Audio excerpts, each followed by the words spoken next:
آگے ارشاد فرمایا کہ فَإِمَّا تَسْقَفَنَّهُمْ فِي الْحَرْبِ فَشَرِّدْ بِهِم مِّن خَلْفِهِم، تو اگر تم انہیں لڑائی میں پاؤ تو انہیں ایسی مار مارو جس سے ان کے پیچھے والے بھی بھاگ جائیں. یعنی جب کفار سے لڑائی ہو، جب جنگ کا میدان ہو، جب جہاد ہو رہا ہو، تو پھر ایسی مار ماری جائے ان کو کہ یہ ان کے دل میں بھی خوف آئے اور ان کے پیچھے بھی جو ہے نا، جو ان کے معاون و مددگار، ان کے دلوں میں بھی خوف بیٹھ جائے. حضور علیہ السلام کی تعلیمات یہی ہیں کہ جنگ مسلط ہونے کی تمنا نہیں کرو، اللہ سے عافیت کا سوال کرو.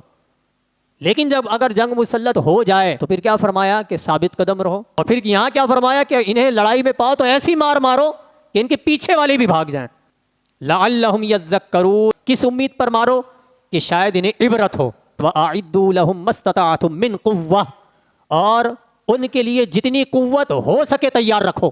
وَمِن رِّبَاطِ الْخَيْلِ، اور جتنے گھوڑے باندھ سکو. یعنی یہ قوت کا ایک سامان تھا اس زمانے کے اندر، گھوڑے پر بھی بہت انحصار کیا جاتا تھا، تو اس لیے خاص کر گھوڑے کا بھی ذکر فرما دیا. تُرْہِبُونَ بِهِ عَدُوَّ اللَّهِ وَعَدُوَّكُمْ وَآخَرِينَ مِن دُونِهِمْ، کہ اس تیاری کے ذریعے تم اللہ کے دشمنوں اور اپنے دشمنوں اور جو ان کے علاوہ دشمن ہیں انہیں بھی ڈراؤ. یہ قوت تیار کر کے رکھو گے، تم ساز و سامان تیار رکھو گے، اس دور کے تقاضوں کے مطابق آلات تیار رکھو گے، تو اس کے ذریعے سے تم کس کو ڈراؤ؟ اللہ کے دشمنوں کو ڈراؤ، اپنے دشمنوں کو ڈراؤ، اور ان دشمنوں کو بھی کہ جو ان کے علاوہ ہیں. کیونکہ بعض دشمن تو ظاہر ہوتے ہیں نا، نظر آ رہے ہوتے ہیں، لیکن بہت سے دشمن ایسے بھی ہوتے ہیں کہ جو بظاہر نظر نہیں آ رہے ہوتے لیکن آپ کے خلاف وہ سازشیں کر رہے ہوتے ہیں. تو یہ آپ کا ساز و سامان جمع کرنا، اپنے آپ کو مضبوط کرنا، یہ خدا کے دشمنوں کو بھی ڈراتا ہے، آپ کے دشمنوں کو بھی ڈراتا ہے، دین کے دشمنوں کو ڈراتا ہے، اور اس کی ہر وقت تیاری رکھنے کا حکم دیا گیا. اور آگے فرمایا کہ لا تعلمونہم اللہ یعلمہم، تم نہیں جانتے، اللہ جانتا ہے. یعنی ایسے ایسے دشمن ہیں تم بھی نہیں جانتے، کیا کیا سازشیں تمہارے خلاف ہو رہی ہیں تم بھی نہیں جانتے. دوست کے بھیس میں کون دشمن بنا پڑا ہے تم بھی نہیں جانتے. انٹیلیجنس اداروں کے ذریعے کتنی باتوں کا پتہ چلتا ہے، لیکن اس کے علاوہ بھی بعض اوقات وہ بھی چوک جاتے ہیں. اس اعتبار سے اپنے آپ کو تیار رکھو گے تو نقصان کم ہوگا.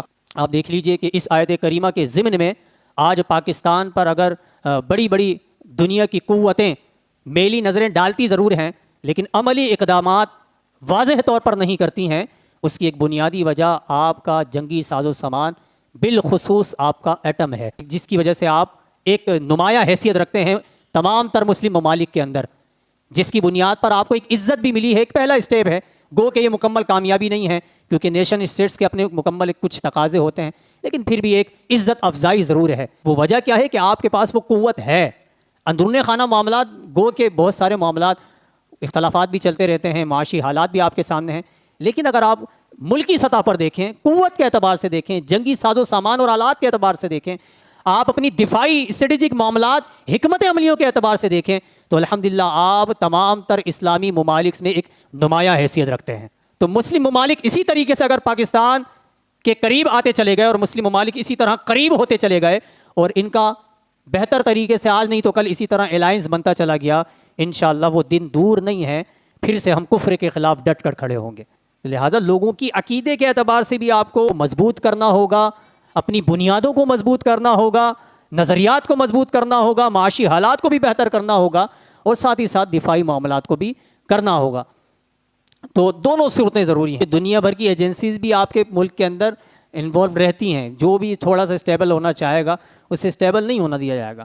آپ دیکھ لیجئے نا کہ ایٹم کی جو اگر آپ کے پاس پاور ہے، کسی کو بننے دیا جاتا ہے، ایران کو نہیں بننے دیا جا رہا. پاکستان بن گیا بھائی، اللہ کا خصوصی کرم ہے، وہ بن گیا بھائی، کیسے بن گیا، اور جو جو اس میں شامل حال رہا، جس نے جو کردار ادا کیا، یقیناً وہ انشاءاللہ جب تک یہ پاکستان قائم ہے وہ یہ یاد رکھا جائے گا ان کو اچھے الفاظوں میں کہ ایک قوت بننے میں سے کردار ادا کیا گیا، جس نے جو بھی کردار ادا کیا. تو آپ دنیا بھر میں نہیں بننے دیا جاتا اس طرح کی قوت، لیکن ہم بن گئے ہیں تو اب ہمیں انتشار اور افتراق سے بچتے ہوئے اپنے آپ کو آگے لے کے جانا چاہیے. اور جو ملکی سطح پر بیٹھے ہوئے ہیں انہیں بھی یہ سوچنا چاہیے کہ صرف دفاعی جنگی آلات جمع کر لینا کافی نہیں ہوگا، آپ کو اپنے ملک کے لوگوں کی، ان مسلمانوں کی اسی نہج پر اخلاقی اور عقائد کے اعتبار سے، اس اعتبار سے بھی آپ کو ان کو مضبوط کرنا ہوگا.